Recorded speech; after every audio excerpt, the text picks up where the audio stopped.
Assalamualaikum warahmatullahi wabarakatuh. Perkenalkan, saya Enrico Diki Pratama yang akan menjelaskan hasil penelitian dengan judul Simulasi Jaringan Distribusi Air dengan menggunakan EPANET 2.2, studi kasus di Asrama Mahasiswa Fiatra PEM Akamigas. Pada kali ini, kita akan membahas pendahuluan, metode, hasil dan pembahasan, serta kesimpulan.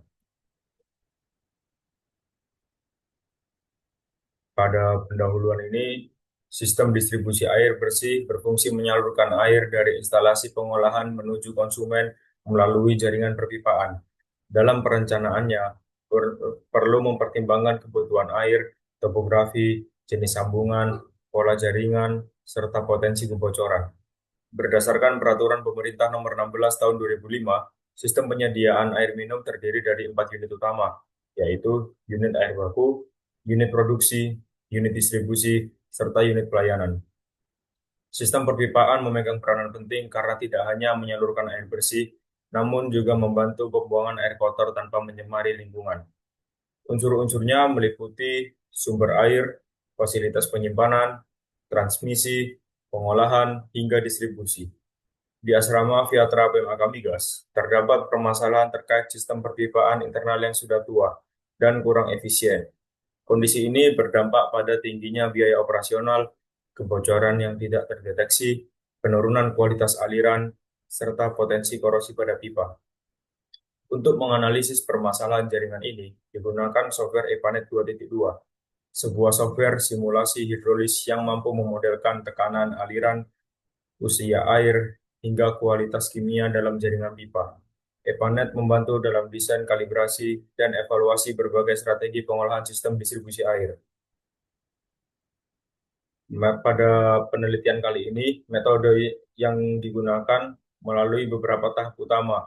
Pengumpulan data dilakukan secara primer dengan survei langsung di asrama Fiatra PEM Akamigas, meliputi dimensi pipa, jumlah fitting, tekanan, suhu, debit aliran, serta kondisi sistem perpipaan tiap gedung. Selanjutnya, desain proyek difokuskan pada analisis kondisi existing sistem distribusi air dan perancangan ulang jaringan dengan tiga alternatif desain.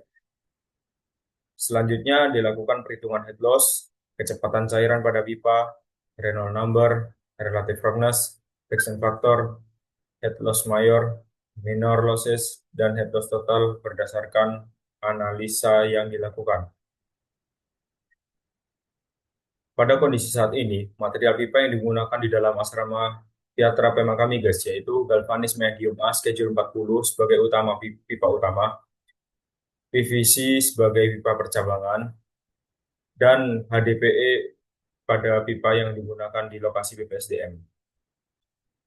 Dengan keterangan yaitu head loss mencapai angka 239,057 meter, kecepatan cairan pada pipa 0,435 meter per second, aliran turbulen 42.463,157, relative roughness 0,00002 yang didapatkan dari grafik, lalu friction factor di angka 0,021621, head loss mayor di angka 0,0752 meter, dan minor losses di angka 0,096 meter. Selanjutnya yaitu menghitung head loss mayor. Dengan keterangan F sama dengan friction factor, L sama dengan panjang pipa, D sama dengan diameter pipa. Selanjutnya ada kecepatan cairan pipa dengan satuan meter per second, lalu gravitasi, dan HF adalah head loss mayor. Tabel di bawah ini menunjukkan nilai head loss mayor pada kondisi saat ini berdasarkan jenis material, diameter, dan panjang pipa yang digunakan. Lalu selanjutnya menghitung minor losses dapat menggunakan rumus yang sudah tercantum pada slide PPT sini. Dengan keterangan N jumlah fitting yang digunakan dengan satuan buah, lalu K adalah nilai koefisien, lalu kecepatan gravitasi, dan HL atau minor losses. Dengan rumus yang sama, dalam jenis fitting yang berbeda, maka didapatkan hasil pada tabel di kanan PowerPoint sini.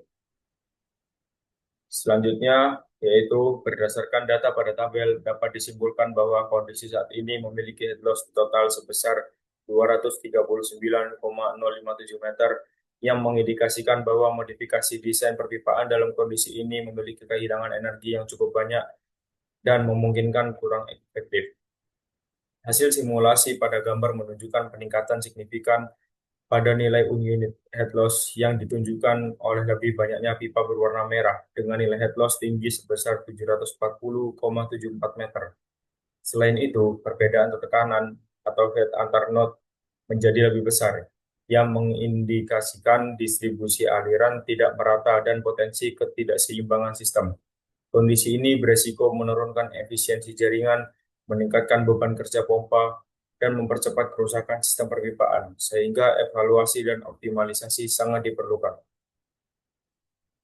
Lalu kesimpulan yang dapat kita ambil yaitu berdasarkan hasil analisis evaluasi sistem perpipaan, distribusi air di asrama Vyatra Pemaka Migas, dapat disimpulkan bahwa sistem perpipaan existing menunjukkan nilai head loss total sebesar 239,057 meter yang disebabkan oleh variasi material, diameter, panjang pipa, serta jumlah fitting yang cukup banyak. Hal ini berdampak pada tingginya kehilangan energi dalam sistem distribusi air. Lalu, hasil simulasi distribusi air mengindikasikan adanya ketidakseimbangan aliran dan perbedaan tekanan antar node, sehingga risiko ketidakmerataan distribusi air dan pembebanan berlebih pada pompa menjadi faktor kritis yang perlu diantisipasi. Lalu diperlukan pengaturan pompa dan kontrol tekanan untuk meningkatkan performa sistem distribusi air bersih dan menekan biaya operasional. Dengan demikian, sistem perpipaan existing dinilai kurang efisien baik dari sisi teknis maupun ekonomi. Diperlukan perancangan ulang jaringan perpipaan yang mempertimbangkan material lebih tahan lama, diameter pipa yang sesuai, serta konfigurasi pompa yang optimal. Sekian presentasi hasil penelitian yang dapat saya sampaikan. Terima kasih. Wassalamualaikum warahmatullahi wabarakatuh.